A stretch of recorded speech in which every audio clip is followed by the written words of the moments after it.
Sampurasun. Ayeuna abdi di sekolahan sareng rencang abdi.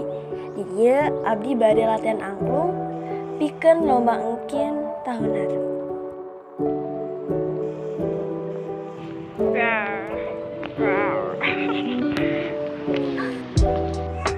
Rupina di dieu aya siswa jeung siswi nu keur latihan teu apal eta latihan anaon.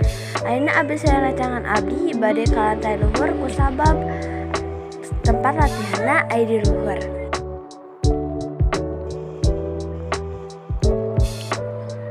Rupina ruang pikeun nyandak angklungna masih dikunci.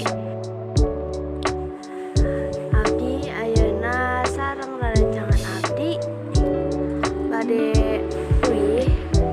uih tapi bade ameng ka tempat sejen.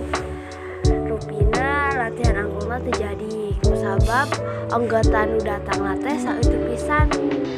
Nah, jadi abdi ayeuna sareng rencang abdi keur aya di mall nyaeta bade meser alat nulis ke sekolah.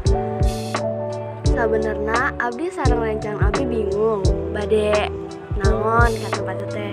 Terus abdi karek inget Rupina pulpen abdi teh terseep. Nah, saantos belanja alat nulis jeung sajabana abdi sareng rencang abdi mutuskeun bade uih. Baturan abdi uih ka sekolahan kusabab aya kegiatan sejen. Terus sedangkan abdi uih ka bumi kusabab tos teu aya kegiatan naon-naon deui. Abdi ayeuna tos diangkot nuju uih ka bumi. Sedangkan rencang abdi tos uih naik angkot sejen nu teu sarua jeung abdi.